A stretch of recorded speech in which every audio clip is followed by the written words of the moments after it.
This week, we continue our trip back into the archives with a condensed version of Carol's interview with Lia Valencia Key. Lia tells the story of her humble beginnings in Philadelphia and how her perseverance resulted in her today owning the luxury Valencia Key Jewelry line. The timing of this re-release is no coincidence, as the episode is Unleashed and Unstoppable's submission for this year's Digifest Temecula Awards, which take place this weekend, starting April 24th, 2026. Good luck, Alex and Carol. Now, let's enjoy the episode. Are you ready to unleash your full potential and become unstoppable in your success and leadership? Welcome to the Unleashed and Unstoppable podcast, where we provide powerful insights and strategies for coaches, corporate leaders, and entrepreneurs. I'm Alexanne Carter. And I'm Carol Register, and we're certified master neurocoaches who are passionate about helping you overcome your limiting beliefs and optimize your performance. Each week, we'll be sharing actionable tips and strategies using neuroscience, from interviews with industry experts to solo episodes, to help you lead a life of power, purpose, and possibility on your own terms. Join our community of like-minded individuals. Hit subscribe now, and let's be unleashed and unstoppable together. Hey, wildly ambitious leaders. Alex Leanne is with her baby today, so she is not on this interview with us. But man, can I just tell you, sometimes you get the rarest opportunities. And I really believe in my heart of hearts that this is one of those times. We are having Lia Valencia Key. Thank you. Oh, I'm so overjoyed because we all have a light within inside of us. And when we choose to ignite it and let it shine in its most brightest form, lives are transformed. Glass ceilings are shattered. Predicaments start to turn into destinies. And I'm a living witness, like you said, that it's proof. And so I always say, if I can, you can. And normally you see me now and I'm in yellow and I'm smiling and everything's so bright. And I love that, but I love to share where my beginnings come from, because I wasn't born into that brightness. I was born into what I've categorized as darkness, the most impoverished neighborhood that you shared in Philadelphia.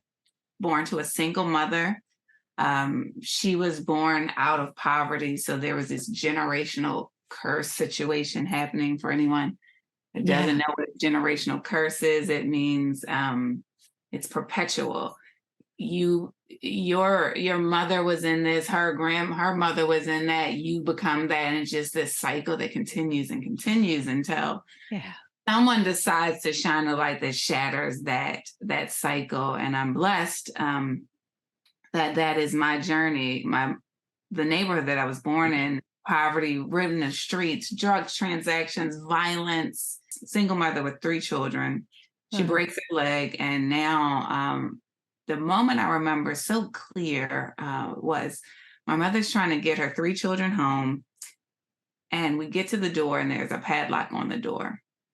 And so all of our belongings, whatever we had, was locked into this basement, small apartment. And now there's a mother with 3 children and no place to take her children. That immediately sent us to a homeless shelter. And one mother gets one cot to the entire family. So the entire family is balled up on this one cot. And there's crying and moaning and sorrow and darkness all around. And my mother looks down at us, my sister, brother, and I, and she says, "Your predicament doesn't determine your destiny." That was a seed. I didn't really understand it. I was little, stayed in the homeless shelter.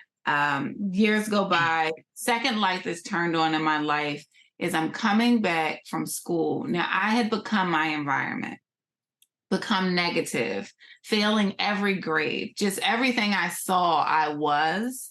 And I'm coming back from school to the homeless shelter. And my mother's standing at the door.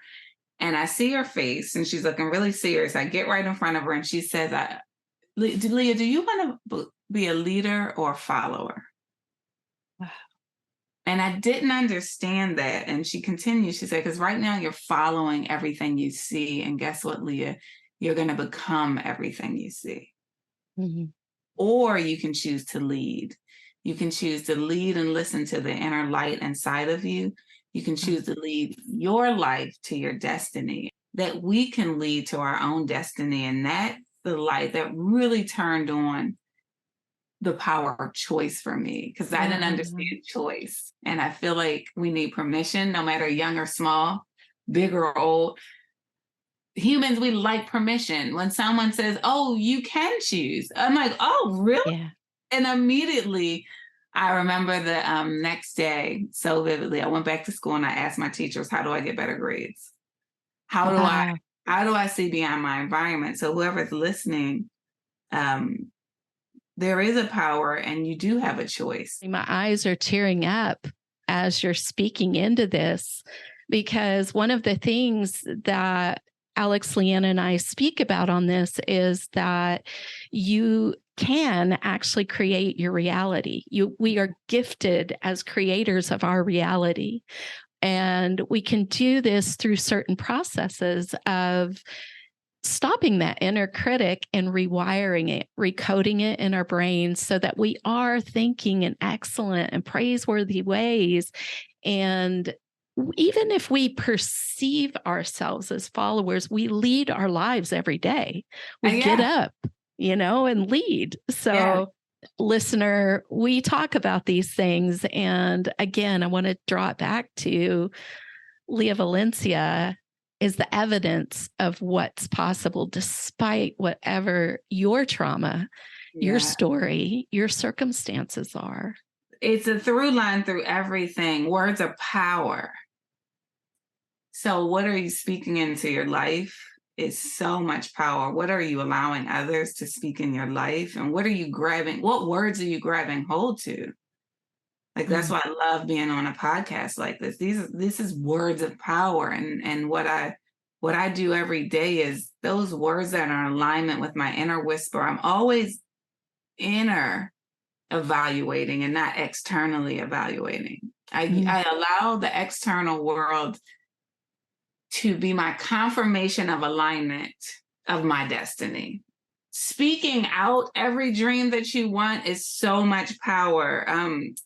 Born in poverty, there was a mindset that you hold things in, that you don't tell people your dreams because people will kill your dreams. And so it's this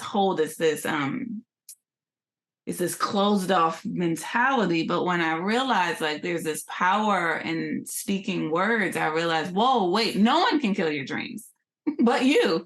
How cool is that?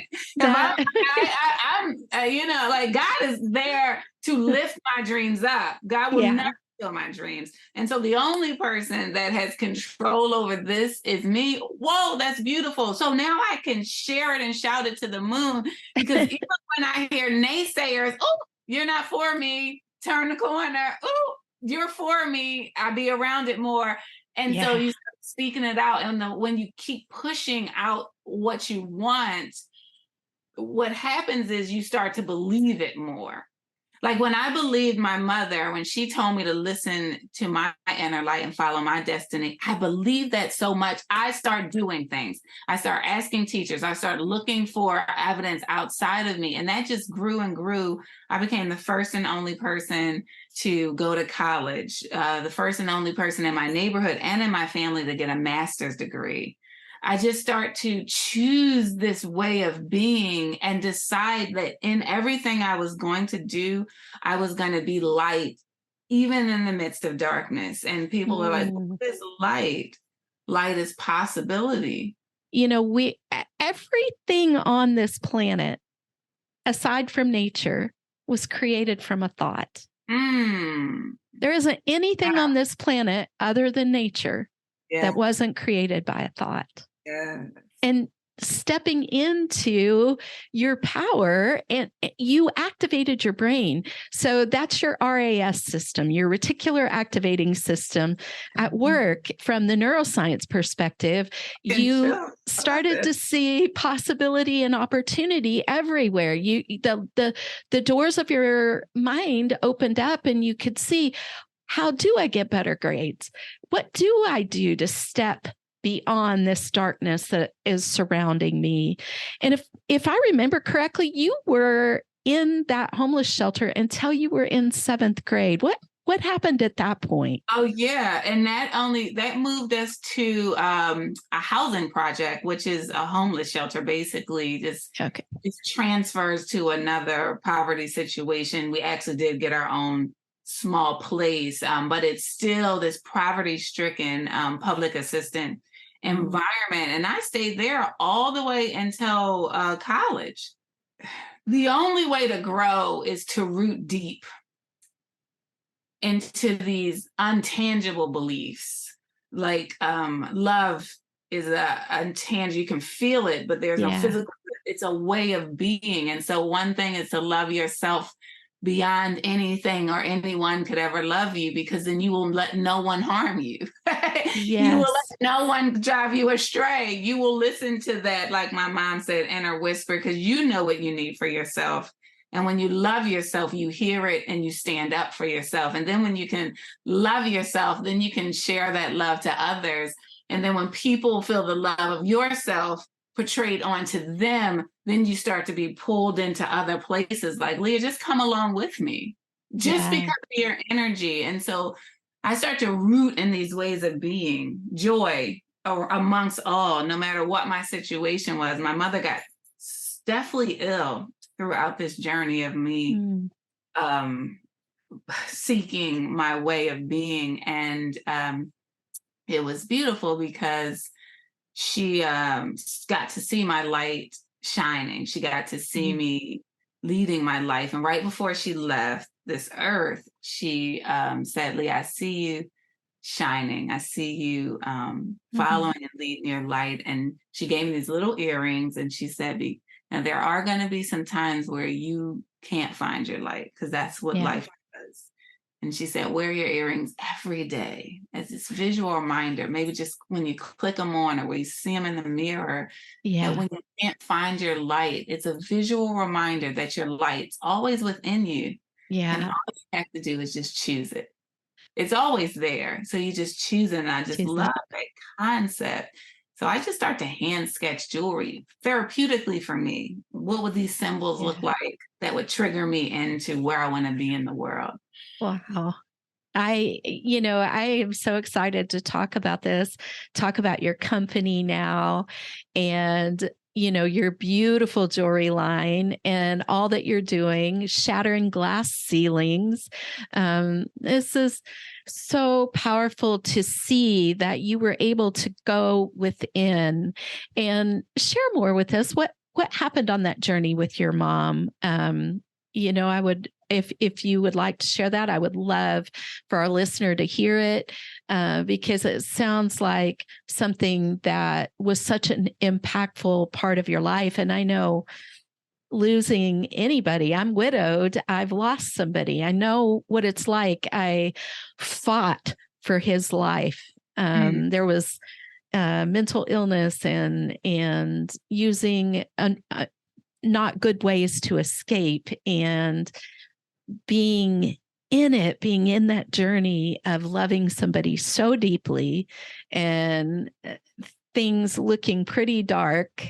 I would love to hear more of this part of your journey about your mom. Thank you.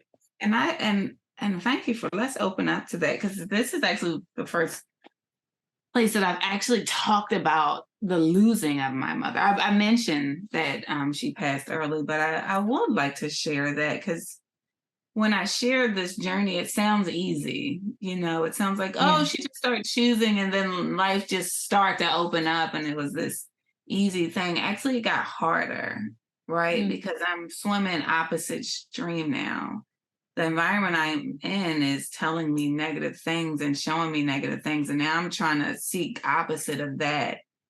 And then life gets even harder because my mother gets sick. Yeah. And so now I'm between trying to attend college and then trying to worry and care about my mother, who is fallen deathly ill, and balancing the two, going back and forth to school, trying to maintain my grades, because my mother told me never to quit anything. You finish it to completion. Then once you complete it, you can decide if you want to continue. So I'm balancing that. But what I realized is trauma and tragedy can either be the demise of you or the actual rock and strength that rises you to layer and levels that you can't even imagine. And what I knew as I was losing my mother is that if her light was going to flicker and maybe leave this earth, then my light needed to shine brighter. Because everything that was in her, that was meant to be gifted in the world, was beautifully poured into me.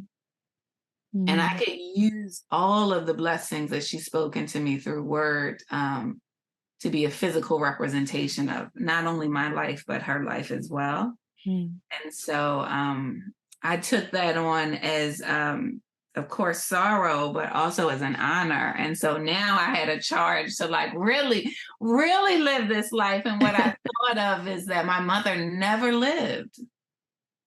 She spent maybe 40 some years. I think she died in her early 40s. I kind of black it out, but through poverty, she never truly lived in this world. And so I took that as I'm going to live every day of my life. I'm going to live every moment of my life. I'm not going to take any moment for granted. I am going to find joy in everything. Even in the hardest things, I'm going to find, well, where's the lesson and where's the joy? And I'm going to use that to be symbolic in the world for other people to realize that there is living to be had on this world, no matter what society has given you, and show that if you choose it, and then if I can be a symbol to see it, then anybody else can be it. And so that's where my quest just started. I start to follow my heart. Now I have a master's degree in education, because the world said, well, it was two things. One, I had to get out of my environment. It was the only way out, and college was the only way that I could see out of my environment. And so I knew that that was going to be another way of exposure. I think exposure, education, and opportunity is the great equalizer. Exposure, education, and opportunity. But you recognized, how did you recognize your need to get out of that environment? Well, because when my mother said, when words are good to me, I hold on to them, and I still do it to this day. You tell me a good word and it lines up true, and I will create it and grow it so big. So when I realized, like my mother said, listen to my inner whisper, what I realized was that there was so much inside of me that I needed to experience. And when she was saying I was following my environment, that was because it was what I saw. And I'm like, well, I gotta see something different. Like, it's just obvious. Like, if I'm becoming because of my environment, then if there's other environments of exposure that I can see, then that means I can be something different. And just so my brain just kind of was thinking outside the box of how I could be in something different than what was blessed to me. And that's when I start realizing, like, oh, exposure is it, because class trips to art museums open my brain up in so many big ways. I'm like, whoa, people create like this, or whoa, how do you get a job like this? Like, these exposures start to let me in on things that I didn't even know existed. So then I knew, like, oh, this is where the goodness is. Like, and then I'm like, and if you keep learning, you can keep growing. And then when you learn and grow, then opportunities show up just naturally, just through the way you are. And so I was on this quest. I got this master's degree, and then I realized, like, I'm not living. So powerful. Yeah. This is a huge part of the work that I do in helping people to heal their money stories, particularly in their money trauma, because having experienced wealth and meeting so many wealthy people who are miserable. Like money doesn't buy happiness. That's not the way it works. And to be able to have that full, abundant life that we're meant to have starts with the healing, right? It totally does. And it's so interesting to think about this environment that you grew up in, and then all of a sudden your exposure to these things, right? And you're like, mind's blown, like, what, this exists? And possible? Like, yeah. and feeling, and I must admit, it's an interesting world because it's a fish on land now, right? Yeah. Like, do I belong? I don't even know. Like, people here in college have fathers and mothers, and parents have careers, and they've taught them how to navigate systems. And I'm just here because my godly intuition said, get there. But there's no guidance. But when you believe, go back to that, when you really believe in that whisper of your destiny, it doesn't matter if you don't feel like you belong. God says you belong. And so when God says you belong, then you welcome yourself in every room that you step into, and you figure it out because you know you belong. And it may be a little harder than everybody else, but hardness never broke many people. It can break you if you decide, or it can make you greater. And it just gives you a better story. So I did all this, got this master, and I'm like, oh, I'm not living. And I saw my mother die.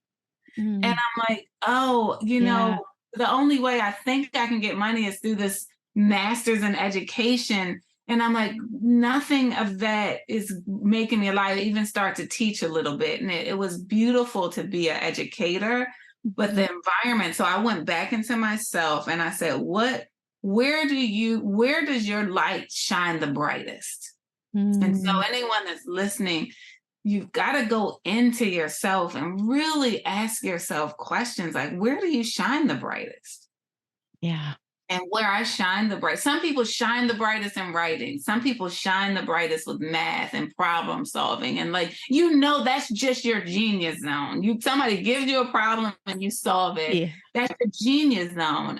But I realized I shine the brightest through creativity. It's where I come alive. And so I said, okay, well, then I have to set out on that.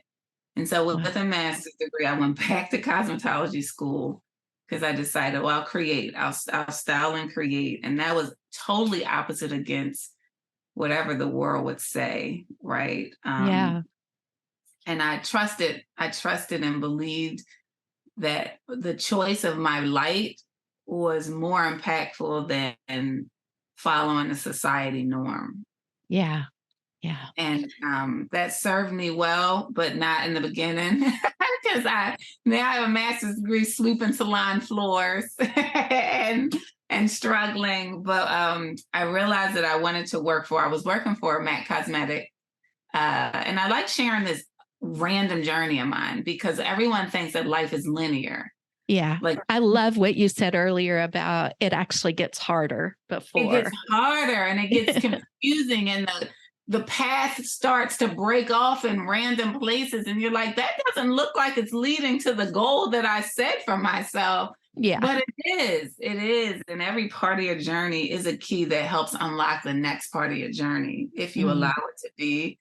And so this nonlinear way has me now sweeping salon floors. And I love creating and I love styling people's hair and makeup, but I was working in a makeup store. And I met this lady, and she has a professional card, and I love asking questions. So what has blessed me and served me well is I love asking questions. I love talking to people and learning, that learning concept. And she told me about QVC. And I'm like, what? And she says, it's a 24-hour live television show where they're selling 24 hours. And I'm like, there's got to be a salon in there, right? And she says, yes. And I knew I didn't want to work in a salon as a salon stylist because I just wanted to create. I didn't want to have a book of clients. I wanted to just 24-hour create. That's where my joy would be. And she said, absolutely. So she connected me to someone in the salon, but I hadn't got my license yet. So my application was denied.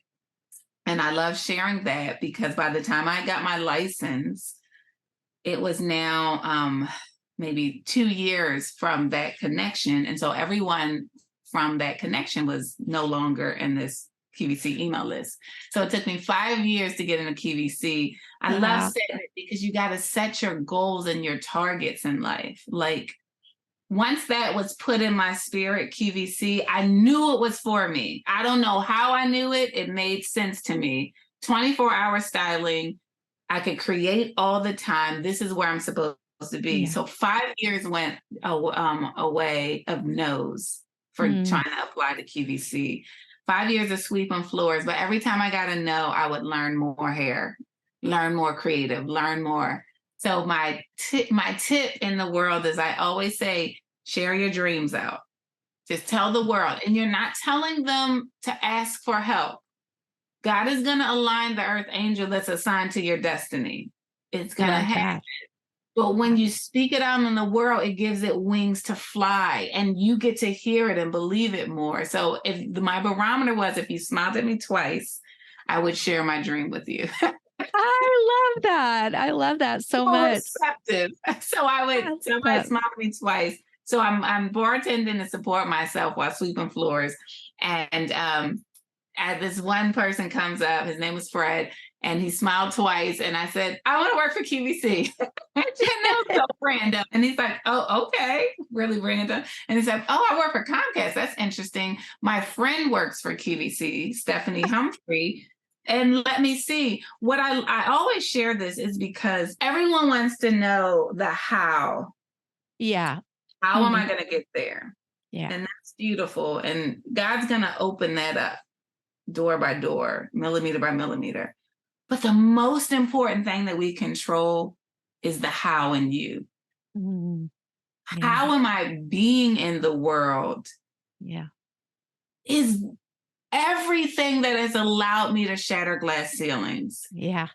It's not my talent. It's not anything. It's my specific commitment to being kind, to being love, to being light, to smiling at everyone that I see, to welcoming people in like a comforted, warm hug. Yes. We'll receive that. Yeah. And then that changes trajectory. So this gentleman says, let me get your contact information. He takes my information. The next day, Stephanie Humphrey had never met me a day in my life. But because of the warmness that I had radiated to this gentleman named Fred, he transferred that energy to her and said, this person has such a good energy. Is there any way you could help her? Wow. Stephanie Humphrey, through a text message, says, my friend tells me about your energy. Here's the contact person of QVC, their email address, and you can use me as a reference. Wow. Wow. So you were totally bringing in everything that you were in alignment with, right there with your energy. And of course, you know, there's a lot out there right now on the law of attraction. We approach things from a neuroscience perspective. There's the quantum field, there's epigenetics, all of these things, right? And really, it all bottom line comes down to the belief systems that we have. You were believing and you were feeling it and expressing it in action, right? With an intention of your vision and declaring it, which is so incredible and beautiful. Listener, are you drinking in these beautiful, warm nuggets, gold nuggets? I say this a lot. And, you know, the light here for you to know that it isn't about the how. The brain always goes to the strategy, but yes. it's really about knowing who you are and knowing what is possible. That belief factor is so huge. And it literally is starting the process of creating with a thought, with creating with the belief. all things are possible. And you've gone on to be in Oprah Magazine, Yes. CBS, done quite a lot of media, and your pieces are beautiful. What do your earrings say right now? Oh, thank you. Oh, so everything has meaning, and these say it's possible. And I engrave it on one side because sometimes you need that message whispered to you. You need to be reminded to yourself it's possible, keep going. And then sometimes you need to be a light in the world to others, that you are a symbolic representation that, yes, whatever you feel and dream is possible for you. When you get to fully walk in your journey and and share it, and it inspires others that they have a journey. No one's journey is the same, but one thing as humans, we all live a journey. We all have a journey, and it's so impactful to see your journey, my journey, someone else's journey, so that we know that we're not alone in this world. Yeah. And even if the world says your journey is pretty, you have journeys inside of there that is your thing that you have decided you can overcome. Wow. Well, I just want to thank you so much for being here. I want to thank you for sharing your story. I love your message of light, and that we can be light. We are light. We are light. We are light. We can express the light that we are.